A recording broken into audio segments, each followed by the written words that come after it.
Hello Karnataka hotel style ಮಸಾಲೆ ವಡೆನ ಮನೆಯಲ್ಲೇ ಈಸಿಯಾಗಿ ಕ್ರಿಸ್ಪಿಯಾಗಿ ಹೇಗೆ ಮಾಡೋದು ಅಂತ ನಾನು ನಿಮಗೆ ತೋರಿಸ್ಕೊಡ್ತಾ ಇದ್ದೀನಿ. ಇದಕ್ಕೆ ತುಂಬಾ ಮುಖ್ಯವಾದಂಥ ಒಂದು ಇಂಗ್ರೀಡಿಯೆಂಟ್ ಬೇಕು. ಹಾಗೆ ಒಂದು ಇಂಗ್ರೀಡಿಯೆಂಟ್ನ ಇದಕ್ಕೆ ಹಾಕಲೇಬಾರ್ದು. ನಿಮ್ಮ ಮನೆಯಲ್ಲಿ ನೀವು ಮಾಡೋ ಮಸಾಲೆ ವಡೆ ರೌಂಡಿಗೆ ಬರಲ್ವಾ? ಪುಡಿ ಪುಡಿ ಆಗಿಬಿಡುತ್ತಾ ಅಥವಾ ಎಣ್ಣೆ ಜಾಸ್ತಿ ಹೀರ್ಕೊಳ್ಳುತ್ತಾ? ಹಾಗಾದರೆ ಈ ವಿಡಿಯೋನ ನೋಡಿ.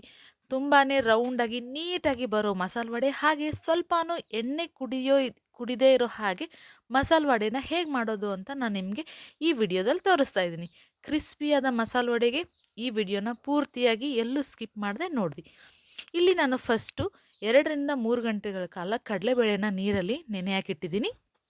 ಮಸಾಲೆಗೆ ಅಂತ ಒಂದು ಜಾರಲ್ಲಿ ಹಸಿಮೆಣಸಿನ್ಕಾಯಿ, ಬೆಳ್ಳುಳ್ಳಿ, ಶುಂಠಿ ಹಾಗೆ ಸ್ವಲ್ಪ ಕರಿಬೇವು ಇದನ್ನು ಹಾಕಿಬಿಟ್ಟು ನಾನೇನು ಮಾಡ್ತಿದ್ದೀನಿ ಅಂದರೆ ಮಿಕ್ಸಿ ಮಾಡ್ಕೊಳ್ತಾ ಇದ್ದೀನಿ. ತರಿಯಾಗೇ ರುಬ್ಕೊಳ್ಳಿ, ಪರವಾಗಿಲ್ಲ, ನುಣ್ಣಗೆ ಆಗಬೇಕು ಅಂತ ಏನೂ ಇಲ್ಲ, ತರಿಯಾಗೇ ಇರಲಿ. ಖಾರಕ್ಕೆ ನಾನು ಒಂದು 3 ಮೆಣಸಿನ್ಕಾಯಿ ಹಾಕ್ಕೊಂಡಿದ್ದೀನಿ. ನಿಮ್ಮ ಖಾರಕ್ಕೆ ಎಷ್ಟು ಬೇಕಲ್ವೋ ಅಷ್ಟು ಮೆಣಸಿನ್ಕಾಯಿನ ಹಾಕ್ಕೊಂಡು ತರಿಯಾಗಿ ರುಬ್ಕೊಳ್ಳಿ.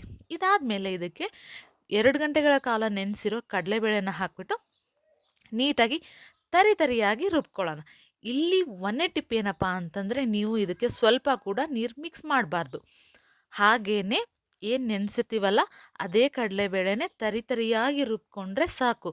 ಇನ್ನೊಂದೇನಪ್ಪ ಅಂತಂದರೆ, ತುಂಬ ಜನ ಯೋಚನೆ ಮಾಡ್ತಿರ್ತೀರ, ಏನಪ್ಪ ಮಸಾಲೆ ವಡೆ ಅಷ್ಟು ಕ್ರಿಸ್ಪಿಯಾಗಿ ಬರ್ತಿಲ್ಲ, ನಾವು ಹೋಟೆಲ್ನಲ್ಲಿ ತಿನ್ನೋ ಟೇಸ್ಟ್ ಬರ್ತಿಲ್ಲಲ್ಲ ಅಂತಂದರೆ ಏನಕ್ಕಪ್ಪ ಅಂದರೆ, ನಾವು ತುಂಬ ನುಣ್ಣಗೆ ರುಬ್ಕೊಂಡ್ಬಿಡ್ತೀವಿ. ತುಂಬ ನುಣ್ಣಗೆ ರುಬ್ಕೊಳ್ಳೋದು ಬೇಡ, ತರಿಯಾಗೇ ಇರಲಿ. ಹಾಗೆ ಸ್ವಲ್ಪ ಕೂಡ ನೀರನ್ನು ಹಾಕ್ಕೊಳ್ಬೇಡಿ. ಏನು ಕಡಲೆಬೇಳೆ ನೆಂದಿರುತ್ತಲ್ವ ಅಷ್ಟೇ ನೀರು ಸಾಕು, ಮತ್ತೆ ಎಕ್ಸ್ಟ್ರಾ ನೀರನ್ನು ಹಾಕೋಬೇಡಿ. ಅದೇ ಮೇನ್ ಟಿಪ್ ಇದಕ್ಕೆ, ಓಕೆನಾ? ಇದಾದಮೇಲೆ ನೆಕ್ಸ್ಟು ಒಂದು ಪಾತ್ರೆಗೆ ಟ್ರಾನ್ಸ್ಫರ್ ಮಾಡ್ಕೊಳ್ಳೋಣ ಮಿಕ್ಸಿ ಮಾಡಿರೋ ಕಡಲೆಬೇಳೆನ. ಇದಾದಮೇಲೆ ಇದಕ್ಕೆ ಸಣ್ಣದಾಗಿ ಕತ್ತರಿಸಿರೋ ಸಬ್ಬಸ್ಗಿ ಸೊಪ್ಪು, ಇದು ಕೂಡ ಮೇನ್ ಇಂಗ್ರೀಡಿಯೆಂಟ್ಸ್ ಆಫ್ ಮಸಾಲೆ ವಡೆ ಅಂತ ಹೇಳಿದರೆ ತಪ್ಪಾಗಲ್ಲ. ಬಿಕಾಸ್ ಆಫ್ ದ್ಯಾಟ್ ಇದೇ ನಮಗೆ ತುಂಬಾ ಟೇಸ್ಟ್ ಕೊಡೋದು, ಹಾಗೆಯೇ ತುಂಬಾ ಅರೋಮಾ ಕೊಡುತ್ತೆ, ಒಳ್ಳೆ ಘಮ ಬರುತ್ತೆ ಮಸಾಲೆ ವಡೆದು. ಕೊತ್ತಂಬರಿ ಸಬ್ಬಸ್ಗಿ ಸೊಪ್ಪು ಹಾಗೆಯೇ ಸ್ವಲ್ಪ ರುಚಿಗೆ ತಕ್ಕಷ್ಟು ಉಪ್ಪನ್ನು ಹಾಕ್ಕೊಂಡು ನೀಟಾಗಿ ಕಲಿಸ್ಕೊಳ್ಳೋಣ. ಇದಾದಮೇಲೆ ಕತ್ತರಿಸಿರೋ ಕೊತ್ತಂಬರಿ ಸೊಪ್ಪನ್ನು ಹಾಕ್ತಾಯಿದ್ದೀನಿ. ಇದನ್ನು ಕೂಡ ನೀಟಾಗಿ ಕೈಯಲ್ಲೇ ಕಲಿಸ್ಕೊಳ್ಳೋಣ. ಎಲ್ಲಿ ಕೂಡ ಗಂಟು ಇಲ್ಲದೆ ಇರೋ ಥರ ಚೆನ್ನಾಗಿ ನೀಟಾಗಿ ಸಬ್ಬಸ್ಗಿ ಸೊಪ್ಪು ಎಲ್ಲ ಕಡೆ ಹೊಂದ್ಕೊಳ್ಳೋ ಥರ ನೀಟಾಗಿ ಕಲಿಸ್ಕೊಳ್ಳೋಣ, ಓಕೆನಾ?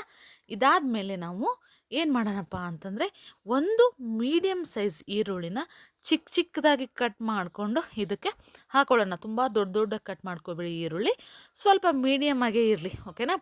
ಮೀಡಿಯಮ್ ಆಗೇ ಇರಲಿ, ಚಿಕ್ಕದಾಗಿ ಕಟ್ ಮಾಡಿಕೊಂಡು ಅದನ್ನು ಕೂಡ ನೀಟಾಗಿ ಮಿಕ್ಸ್ ಮಾಡ್ಕೊಳ್ಳೋಣ. ಒಂದು ಈರುಳ್ಳಿ ಸಾಕು.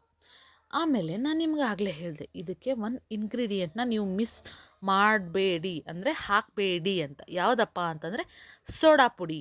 ಸೋಡಾ ಪುಡಿ ಹಾಕಿದರೆ ಏನಾಗುತ್ತೆ, ಎಣ್ಣೆನ ಜಾಸ್ತಿ ಹೀರ್ಕೊಳ್ಳುತ್ತೆ. ಸೊ ನಿಮಗೆ ಲೈಟಾಗಿ ವಡೆ ಬೇಕಪ್ಪ ಅಂತಂದರೆ ನೀವು ಇದಕ್ಕೆ ಸೋಡಾ ಪುಡಿನ ಹಾಕೋಕ್ಕೆ ಹೋಗಬೇಡಿ. ನಾನು ಕೂಡ ಇದಕ್ಕೆ ಸೋಡಾ ಪುಡಿ ಯೂಸ್ ಮಾಡಿಲ್ಲ. ಸೋಡಾ ಪುಡಿ ಹಾಕದೇ ಇರೋದಕ್ಕೆ ಈ ವಡೆ ಎಣ್ಣೆನ ಹೀರ್ಕೊಳ್ಳಲ್ಲ, ಓಕೆನಾ? ಲೈಟ್ ವೆಯ್ಟ್ ಆಗಿರುತ್ತೆ, ಡಯಟ್ ಮಾಡೋರಿಗೂ ತುಂಬಾ ಈಸಿಯಾಗಿ ಡೈಜೆಸ್ಟ್ ಆಗುತ್ತೆ, ತುಂಬಾ ಹೆಲ್ದಿ ಕೂಡ, ಓಕೆನಾ? ನೋಡಿ ಈ ಥರ ಬರುತ್ತೆ ನಾವು ನೀರು ಹಾಕ್ದೇ ರುಬ್ಕೊಂಡ್ರೆ. ಇದಾದಮೇಲೆ ಸ್ವಲ್ಪ ಗರಂ ಮಸಾಲೆ, ಅಜ್ವೈನ ಹಾಗೆ ಜೀರಿಗೆ ಹಾಕಿದ್ದೀನಿ. ಅಜ್ವೈನ ಬೇಗನೆ ಡೈಜೆಸ್ಟ್ ಮಾಡುತ್ತೆ.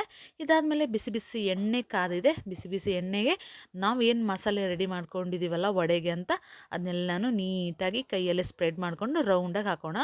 ಇದಾದಮೇಲೆ ಏನಪ್ಪ ಅಂತಂದರೆ, ವಡೆನ ತುಂಬ ತೆಳ್ಳಗೂ ಮಾಡಬೇಡಿ, ತುಂಬ ದಪ್ಪಗೂ ಮಾಡಬೇಡಿ, ಮೀಡಿಯಮ್ ಸೈಜಲ್ಲೇ ಇರಲಿ. ತುಂಬ ತೆಳ್ಳಗಾದರೆ ಒಡೆದೋಗ್ಬಿಡುತ್ತೆ, ತುಂಬ ದಪ್ಪ ಆದರೆ ಒಳಗಡೆ ಬೇಯಲ್ಲ, ಓಕೆನಾ? ನಾನು ಇವಾಗ ಏನು ತೋರಿಸಿದ್ದೀನಲ್ವ ಇದೇ ಸೈಜಲ್ಲೇ ಮಾಡಿ. ಹಾಗೆಯೇ ಸೋಡಾ ಪುಡಿ ಹಾಕಬೇಡಿ, ಸೋಡಾ ಪುಡಿ ಹಾಕಿದರೆ ಎಣ್ಣೆ ಕುಡಿಯುತ್ತೆ. ವಿತೌಟ್ ಸೋಡಾ ಪುಡಿ ಮಾಡಿ, ಲೈಟ್ ವೆಯ್ಟಾಗಿ ನೋಡಿ ಎಷ್ಟು ಲೈಟಾಗಿ ಬರ್ತಾಯಿದೆ ವಡೆ ಅಂತ. ಸ್ವಲ್ಪ ಕೂಡ ಎಣ್ಣೆ ಕಡಿಮೆ ಆಗಿಲ್ಲ, ನಾನು ಎಷ್ಟು ಎಣ್ಣೆ ಹಾಕಿದ್ದೀನೋ ಅಷ್ಟೇ ಎಣ್ಣೆ ಇದೆ. ಹಾಗೆಯೇ ತುಂಬಾ ರುಚಿಯಾಗಿ ಬಂದಿದೆ ವಡೆ. ಮೇಲ್ಗಡೆ ಕ್ರಿಸ್ಪಿಯಾಗಿ, ಒಳಗಡೆ ಸಾಫ್ಟಾಗಿ ನಮ್ಮ ಮಸಾಲೆ ವಡೆ ಇಷ್ಟೊಂದು ಈಸಿಯಾಗಿ ಆರಾಮ್ ನಾವು ಮನೆಯಲ್ಲೇ ಹೋಟೆಲಲ್ಲಿ ಕೊಡೋ ಟೇಸ್ಟಲ್ಲೇ ಮಾಡ್ಕೋಬಹುದು. ಇದಕ್ಕೆ ಪರ್ಫೆಕ್ಟ್ ಪಾರ್ಟ್ನರ್ ಅಂತಂದರೆ ಟೀ ಅಂತಲೇ ಹೇಳ್ಬೋದು. ಸೈಡ್ಸಿಗೆ ಏನು ಬೇಡ, 1 ಕಪ್ ಬಿಸಿ ಬಿಸಿಯಾಗಿರೋ ಖಡಕ್ ಟೀ ಜೊತೆಗೆ ನಾನು ಮಾಡಿರೋ ಕ್ರಿಸ್ಪಿಯಾಗಿರೋ ಒಳಗಡೆ ಸಾಫ್ಟ್ ಆಗಿರೋ ಮಸಾಲೆ ವಡೆನೇ ತಿಂತಾಯಿರಿ. ನನ್ನ ಚಾನಲ್ನ ನೀವು ನೆನೆಸ್ಕೊಳ್ತಾ ಇರಿ. ಹಾಗೆಯೇ ಈ ಡಿಶ್ನ ನಿಮ್ಮ ಮನೇಲಿ ಮಾಡೋದನ್ನು ಮರಿಲೇಬೇಡಿ. ಮರಿದೇನೆ ಮಾಡಿ ಹಾಗೆ ನನ್ನ ಕಮೆಂಟ್ ಬಾಕ್ಸಲ್ಲಿ ತಿಳಿಸಿ ನಾನು ಹೇಳ್ಕೊಟ್ಟಿರೋ ಮಸಾಲೆ ವಡೆ ಹೇಗಿತ್ತು ಅಂತ. Thanks for watching. Love you all.